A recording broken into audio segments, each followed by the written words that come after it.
Hello दोस्तों, PKC education channel में आपका स्वागत है। दोस्तों, अभी तक आप हमारे चैनल को सब्सक्राइब नहीं किए हैं तो सब्सक्राइब कर लीजिए, बेल आइकन घंटी दबा लीजिए ताकि आने वाली हर नई वीडियो का नोटिफिकेशन आपको मिल सके। दोस्तों, आज आप देखने जा रहे हैं group B LDCE ASM good guards TCCC परीक्षाओं हेतु पर्सनल फाइनेंशियल रेलवे यातायात पर नियंत्रण। दोस्तों, आज का टॉपिक है रेलवे यातायात पर नियंत्रण। दोस्तों, इस वीडियो में आप शुरू से अंत तक बने रहिए ताकि रेलवे यातायात पर नियंत्रण के बारे में आपको निचोड़ जानकारी मिल सके। चलिए दोस्तों, अब हम वीडियो स्टार्ट करते हैं।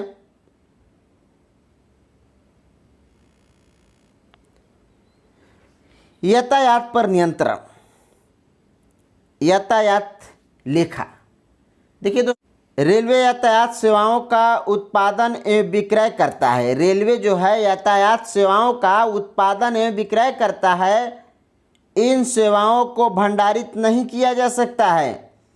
विभिन्न स्टेशनों, साइडिंग आउट एजेंसी एवं सिटी बुकिंग एजेंसी इन सेवाओं को विक्रय केंद्र है।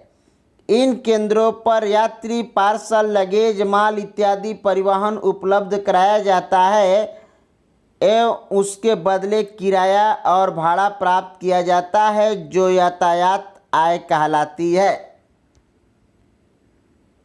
दोस्तों, यातायात लेखा में रेलवे यातायात सेवाओं का उत्पादन एवं विक्रय करता है। इन सेवाओं को भंडारित नहीं किया जा सकता है। विभिन्न स्टेशनों, साइडिंग आउट एजेंसी एवं सिटी बुकिंग एजेंसी इन सेवाओं के विक्रय का केंद्र है। इन केंद्रों पर यात्री, पार्सल, लगेज, माल इत्यादि का परिवहन उपलब्ध कराया जाता है एवं उसके बदले किराया और भाड़ा प्राप्त किया जाता है, जो यातायाती आय कहलाती है। नेक्स्ट दोस्तों, आपके स्क्रीन पर अब हम जानेंगे यातायात आय के प्रकार। दोस्तों, हम जानेंगे यातायात आय के प्रकार। देखिए दोस्तों, सबसे पहली बात यह है कि यातायात आय को हम 3 भागों में बांटा जा सकता है। यातायात आय को 3 भागों में बांटा जा सकता है। नंबर 1 कोचिंग आय, नंबर 2 माल आय, नंबर 3 विविध आय। दोस्तों, यातायात आय के प्रकार को हम 3 भागों में बांट सकते हैं। नंबर 1 कोचिंग आय, नंबर 2 माल आय, नंबर 3 विविध आय। सबसे पहले दोस्तों हम जानेंगे कोचिंग आय। देखिए दोस्तों, कोचिंग आय है क्या? ध्यान दीजिएगा दोस्तों कि यात्री गाड़ियों से प्राप्त होने वाली आय को कोचिंग आय कहते हैं। इससे एक्स यानी कि अल्फा दिया गया है। इसमें निम्न को शामिल किया जाता है।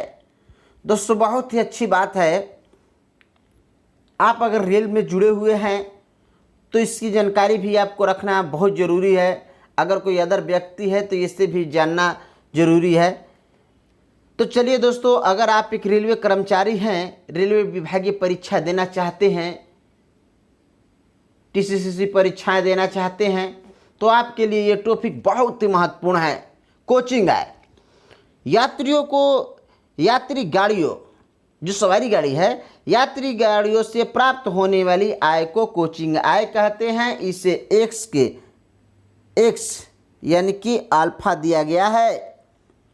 इसमें निम्न को शामिल किया गया है। नंबर 1 यात्री यातायात, सामान्य एवं सरकारी यात्री। नंबर 2 विशेष यात्री गाड़ियाँ एवं आरक्षित डिब्बे। नंबर 3 लगेज यात्रियों के साथ अथवा ब्रेकवान दोनों। नंबर 4 दोस्तों, नंबर 4 में पार्सल SLR। नंबर 5 में अन्य कोचिंग आय, मोटर, कार, ट्रैक्टर, नाव, पशु पक्षी आदि। नंबर 6 विविध कोचिंग आय जैसे कि लिपिकीय प्रभार, अतिरिक्त किराया शुल्क। नंबर 7 स्थान शुल्क, विलंब शुल्क, अमानती लगेज, प्लेटफार्म टिकट बुकिंग में अधिक आय प्राप्त इत्यादि। देखिए दोस्तों, मैंने ये जो 7 आपको ऑप्शन बताएं, ये सब जो हैं क्या है, कोचिंग आय हैं। ये सब कोचिंग आय के सूत्र हैं। अब चलते हैं दोस्तों नेक्स्ट आपके स्क्रीन पर माल आय। मैंने आपको बताया यातायात आय 3 प्रकार के होते हैं, कोचिंग आय, माल आय और विविध आय। तो माल आय में क्या क्या आता है दोस्तों, देखिए माल आय में आपको आता है नंबर 1, मालगाड़ियों से प्राप्त होने वाली आय को माल आय कहते हैं और इसे वाई अल्फा दिया गया है। इनमें निम्नलिखित शामिल किया जाता है। देखिए दोस्तों, आपने देखा होगा, आप प्रतिदिन, अगर आप एक रेलवे स्टाफ हैं तो आप प्रतिदिन ट्रेन चलाते होंगे जिसमें बहुत सी मालगाड़ियाँ जाती है, जिसमें कि बीसीएन, एचएल, बीपीटीएन, वीवीएन, यानी कि दूध वाला गाड़ी, पेट्रोल वाली गाड़ी, मिलिट्री वाली गाड़ी, ये सब गाड़ियाँ जो होती है, बहुत सी गाड़ियाँ होती है। इन सब गाड़ियों से जो आय प्राप्त होता है उसको हम क्या कहते हैं, माल आय कहते हैं। तो माल आय में कौन कौन आता है दोस्तों, देखिए नंबर 1 ईंधन या ईंधन तेल, यानी कि जो डीजल पेट्रोल जो आती है गाड़ियों का टैंक में जो, तो वो। नंबर 2 सामान्य व्यापारिक वस्तुएं जैसे कि कोयला, सीमेंट, अनाज, खनिज, इस्पात, निर्मित वस्तुएं इत्यादि, ये सब जो आती है नंबर 2। नंबर 3 दोस्तों, नंबर 3 में आता है रेलवे लगेज भंडार। रेलवे लगेज भंडार यानी कि कोई रेलवे पे बुकिंग कराता है लगेज को, वो। नंबर 4 मिलिट्री माल यातायात, यानी कि जो मिलिट्री का सामान ढुलता है वो भी हमारे माल आय के रूप में आता है। मालगाड़ी से ढोए जाने वाला जो पशु होता है दोस्तों, वो भी माल आय के रूप में आता है। सड़क परिवहन से प्राप्त आय जो होता है वो भी माल आय कहलाता है। अब रहा विविध माल आय।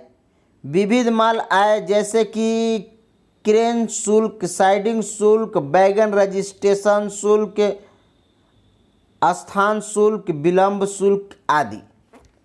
देखिए दोस्तों, विविध माल आय जैसे कि क्रेन शुल्क, साइडिंग शुल्क, वैगन रजिस्ट्रेशन शुल्क, स्थान शुल्क और विलंब शुल्क, ये जो है विविध माल आय हैं। ठीक, अब नेक्स्ट दोस्तों आपके स्क्रीन पर विविध आय। मैंने आपको बताया था कि यातायात आय 3 प्रकार के होते हैं, कोचिंग आय, माल आय और नंबर 3 आपको विविध आय। नंबर 3 में दोस्तों आज देखेंगे आप विविध आय। विविध आय में किसे कहते हैं दोस्तों, देखिए कोचिंग आय और माल आय के अतिरिक्त प्राप्त होने वाले आय को विविध आय कहते हैं। इसे जेड अल्फा दिया गया है, इसमें निम्नलिखित आय को शामिल किया गया है। दोस्तों विविध आय जो है वो कोचिंग आय और माल आय के अतिरिक्त प्राप्त होने वाली आय को विविध आय कहते हैं। इसे जेड द्वारा सूचित किया जाता है, यानी कि जेड अल्फा दिया गया है, इसमें निम्नलिखित आय को शामिल किया जाता है। देखिए दोस्तों नंबर 1 इसमें क्या है, नंबर 1 है इसमें किराया एवं कर, रिहायशी भवन, बिस्मालय रेस्ट हाउस, रेलवे की ज़मीन, अन्य भवन, क्रमों का किराया, रेल पुल इत्यादि का किराया, खान पान की आमदनी, नीलामी से प्राप्त आय, क्षतिग्रस्त और न छुड़ाए गए माल, रेलवे लाइन के किनारे पर पड़ी उगी घास वृक्षों, रेलवे के अनुपयोगी माल, रद्दी लगेज की बिक्री से प्राप्त आय, ये सब विविध आय है। समझ गए दोस्तों। देखिए दोस्तों ये बहुत अच्छी टॉपिक है, मैंने आप आज के लिए बहुत ही अच्छी टॉपिक लाया हूँ। देखिए विविध आय में आता क्या है दोस्तों, जैसे कि किराया कर, यानी कि जो किसी प्रकार की रेंट वगैरह जो रेलवे को मिलता है वो भी जो विविध आय में आता है। रिहायशी भवन, विशालय, रेस्ट यानी कि रेलवे का कोई भवन है, रेस्ट है, गेस्ट हाउस है, रेस्ट हाउस है, तो उन सबों पर भी जो किराया मिलता है, रेलवे को रेंट मिलता है, उसको वो भी हमारी विविध आय कहलाती है। रेलवे के कहीं ज़मीन पड़ी हुई है, उस पर अगर किसी प्रकार की अगर कोई फैक्ट्री चला रहा है, कोई गिट्टी वगैरह का मशीन लगाया हुआ है, तो उनसे भी जो निकलता है वो भी मतलब कि जो पैसा उससे मिलता है वो भी विविध आय में आता है। और भवन क्रोमों का किराया, रेल पुल इत्यादि का जो किराया आता है वो विविध आय में आता है। खान पान की आमदनी, जैसे जो आरटीसी जो मतलब कि खान पान के लिए जो टेंडर वगैरह होता है, जो मिलता है, वो भी विविध आय के रूप में आता है। अगर किसी प्रकार की नीलामी और टेंडर होती है तो वो भी विविध आय में आता है। अगर क्षतिग्रस्त और न छुड़ाए गए माल रेलवे लाइन के किनारे पर उगी घास वृक्षों, रेलवे के अनुपयोगी माल रद्दी लगेज की बिक्री से प्राप्त होती है। जैसे दोस्तों, अगर कोई भी नीलामी से जो प्राप्त होती है, रेलवे किसी चीज़ को नीलाम करता है तो वो भी विविध आय के रूप में आता है। अगर क्षतिग्रस्त और छुड़ाए गए माल रेलवे लाइन के किनारे पड़ा हुआ, अगर जो बड़े बड़े वृक्ष होते हैं उनको काटने के बाद में भी जो बेचा जाता है वो भी विविध आय के रूप में आता है। और मान लीजिए कि रेलवे में बहुत से ऐसे कागज़ होते हैं जो कि उसकी समय ख़त्म हो जाती है तो उसे भी बेचा जाता है, उसे रद्दी लगेज की बिक्री कहा जाता है। तो रद्दी लगेज की बिक्री से भी प्राप्त आय को हम विविध आय कहते हैं। अन्य वर्गीय आय क्या है? विज्ञापन प्रभार, साइडिंगों के रख रखाव के, सैलून, लेवल क्रॉसिंग रख रखाव, प्रभार एवं ब्याज, स्टेशनों पर स्टॉल से वसूल, पानी एवं बिजली प्रभार, कुल्ली, लाइसेंस शुल्क एवं जुर्माना,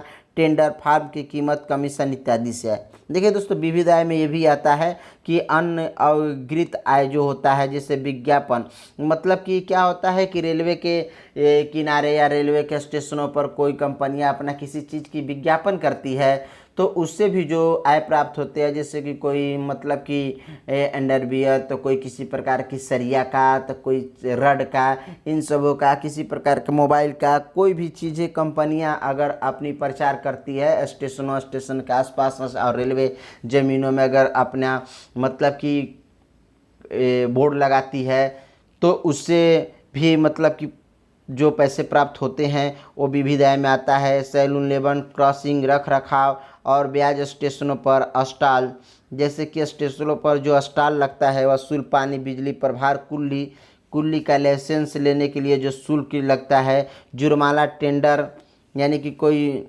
जुर्माना में टेंडर, फार्म की कीमत जो होती है, कमीशन होती है इत्यादि, इन सब जो है आपको किस में आता है? विविध आय में आता है। तो दोस्तों, आप रेलवे के नियंत्रण में, यातायात लेखा में यातायात आय कितनी प्रकार के होते हैं और इनका स्रोत क्या है, आप इनको अच्छी तरह से समझ गए। नेक्स्ट देखिए दोस्तों, आपको अब हम बतलाएंगे यातायात लेखा विभाग के कार्य। देखिए दोस्तों, सबसे पहले आप जानेंगे यातायात लेखा विभाग के कार्य। देखिए दोस्तों, लेखा विभाग का प्रमुख कार्य है आय और व्यय की आंतरिक जांच। ठीक, व्ययों की जांच मंडल यूनिट स्तर पर साथ लगे प्रत्येक लेखा विभाग द्वारा की जाती है। देखिए दोस्तों, यातायात लेखा विभाग का कार्य है कि लेखा विभाग का प्रमुख कार्य है आय एवं व्यय की आंतरिक जांच, यानी कि उसकी अंदर से जांच करना। व्ययों की जांच मंडल एवं यूनिट स्तर के साथ लगे प्रत्येक लेखा विभाग द्वारा की जाती है। देखिए दोस्तों, विक्रय केंद्रों पर, जिससे कहने का मतलब है कि विक्रय केंद्रों पर अर्थात स्टेशन, सिटी बुकिंग एजेंसी, साइडिंगों पर विस्तृत मूल्य रिकॉर्ड रखे जाते हैं। इनकी सहायता से विभिन्न विवरणियां बनाकर आंतरिक जांच हेतु यातायात लेखा कार्यालय को भेजी जाती है। अब विवरणियां मूल्य रिकॉर्ड से एवं सही प्रकार से बनाई जा रही है, इसकी निगरानी चल लेखा निरीक्षक एवं कार्यालय यह सुनिश्चित किया जाता है कि जिस व्यक्ति या पार्टी को सेवा दी जाती है, देखिए दोस्तों, यह सुनिश्चित की जाती है कि जिस व्यक्ति या पार्टी को सेवा दी जाती है वह उसके लिए सही भुगतान करता है। जो वाणिज्य कर्मचारी आय प्राप्त करता है वह उसका सही लेखा करता है, आय को सही समय से रेलवे के खजाने में जमा कराता है। रोकड़ एवज में प्राप्त क्रेडिट नोटों एवं वाउचरों की बिल बनाकर संबंधित पार्टी से वसूली करना। तो ये दोस्तों अब नेक्स्ट देखते हैं दोस्तों आपके स्क्रीन पर, यदि आय एक से अधिक क्षेत्रों को योगदान से प्राप्त होती है दोस्तों, यदि आय एक से अधिक क्षेत्रीय रेलों के योगदान से प्राप्त होती है तो ऐसे आय का बंटवारा कर संबंधित रेलों को हिस्सा देना एवं अपना हिस्सा प्राप्त करना, अपनी रेलवे की समस्त आय को संकलित करना और विभिन्न आंकड़ों एवं रिपोर्टों का संकलन करना ताकि प्रभावी वित्त नियंत्रण एवं निर्णय लिया जा सके। देखिए दोस्तों, अगर किसी दूसरे जोन से अगर ट्रेन चलती है, रेल चलती है, तो वहाँ से जो माल वगैरह की ढुलाई होती है, चाहे जो भी टिकट कटता है तो वो उसके जिम्मे में आता है, और मतलब कि जितनी गाड़ियाँ दूसरे क्षेत्र में चला जाता है उसका मतलब कि उसका भी मतलब कि उस रेलवे जोन मंडल को उसका मतलब कि क्या है, उसका भी इनकम जो होता है उसका हिस्सा उसको भी देना पड़ता है। तो ये रहता है अपनी, यदि एक से अधिक क्षेत्रीय रेलवे के योगदान से प्राप्त होता है, जैसे कि कोई गोरखपुर रेलवे से आ रही है और उसके बाद में चेन्नई जा रही है, मतलब कि उसके बाद कोलकाता में जा रही है, उत्तर रेलवे में, मध्य रेलवे में, इन सबों में जा रही है, तो इन सबों का आय जो होता है जिस जिस रूट में गाड़ियाँ जाती है उस रूट में सबको उसका हिस्सा दिया जाता है। नेक्स्ट दोस्तों आपके स्क्रीन पर है, स्टेशन द्वारा कई विवरणियां बनाकर आंतरिक जांच हेतु कोरियर के माध्यम से यातायात लेखा विभाग को भेजी जाती है। यानी कि स्टेशन द्वारा कई विवरणियां बनाकर आंतरिक जांच हेतु कोरियर के माध्यम से यातायात लेखा विभाग को भेजी जाती है। इनमें से प्रमुख विवरणियां निम्नलिखित है, जैसे कि रोकड़ प्रेषण, टिप्पणी वाउचर का भुगतान, दैनिक मासिक यात्री विवरणी, कार्ड टिकट, स्थानीय एवं इतर। नेक्स्ट दोस्तों आपके स्क्रीन पर जैसे कि पर्ची टिकट विवरणियाँ, पर्ची टिकट विवरणियाँ जैसे कि बीटीपी, ईएफटी, लगेज, पार्सल, आमदनी, लगेज, मोटर कार, पशु पक्षी इत्यादि की मासिक विवरणियाँ, रोकड़ बहिया एवं लेखा प्रतियाँ, प्लेटफार्म टिकट, आरक्षण टिकटों, रेल यात्रा टिकटों पर जारी टिकटों की एवं रियायती टिकटों का विवरण। देखिए दोस्तों, प्लेटफार्म टिकट भी जो होता है और आरक्षण टिकटों का, रेल यात्रा टिकटों पर यात्री टिकटों एवं रियायती टिकटों का विवरण जो होता है, इन सबों का भी क्या करते हैं, इनका भी जांच होता है। यातायात लेखा द्वारा इन सबों का जांच होता है, इन सब पर्चियों की भेजी जाती है। उसके बाद में दोस्तों इसमें आता है आपको जैसे कि विलंब शुल्क, स्थान शुल्क, विवरणियाँ, वेगन, पंजीकरण शुल्क, वसूल वापस, जब्त पंजीकरण विवरणी, अति प्रभार पत्र विवरणी, साइडिंग प्रभार, क्रेन प्रभार विवरणी, माल डिब्बों को तौलने के विवरण, माल रोकड़ बही, सरकारी यात्री लगेज विवरणी, लोकसभा सदस्यों से एकत्र यात्रा फार्म विवरणी, आपात पासों की विवरणी। देखिए दोस्तों, अगर किसी प्रकार की कोई विलंब शुल्क, स्थान शुल्क का विवरण मिलता है तो उसका विवरण भी, पंजीकरण शुल्क, वसूल वापस, जब्त पंजीकरण, अति प्रभार पत्र विवरणी, अगर साइडिंग प्रभार है, क्रेन प्रभार है विवरणी, माल डिब्बों के तौलने का जो विवरण, माल रोकड़ बही है। देखिए दोस्तों, सरकारी यात्री लगेज विवरणी, लोकसभा सदस्य एकल यात्रा फार्म विवरणी, आपात पासों की विवरणी। अगर मान लीजिए सरकारी लगेज जो हो या अगर कोई लोकसभा के सदस्य हो, एकल यात्रा फार्म जमा किया हो और विवरणी, आपात पास जो होता है, इन सबों को क्या किया जाता है, इन सबों को भेजा जाता है। कहाँ? लेखा अधिकारी के पास में, उसको सील करके। तो दोस्तों आज आप समझ गए, मैंने आपको इतनी चीज़ें बता चुकी। यातायात नियंत्रण, यातायात पर नियंत्रण, रेलवे यातायात पर नियंत्रण के बारे में दोस्तों मैं आपको ये बताया। रेलवे यातायात का आय का कितने प्रकार के, कितने भागों में बांटा जाता है और इन सभी का स्रोत क्या है और इन सबों का जांच कौन करता है, यातायात लेखा विभाग करता है। तो दोस्तों यदि यह वीडियो आपको पसंद आया है तो लाइक और शेयर करें ताकि आने वाली हर नई वीडियो का नोटिफिकेशन आपको मिल सके। दोस्तों इस यातायात नियंत्रण में अभी आगे और बचा हुआ है, कोशिश करूंगा मैं कि दूसरे पार्ट में इसे ख़त्म कर दूं। अगर ना हो पाए तो मैं तीसरे पार्ट में इसे ख़त्म कर दूंगा। दोस्तों इसी के साथ मैं आपसे विदा लेता हूं, फिर अगले वीडियो में आपसे मुलाकात होगी। जय हिंद।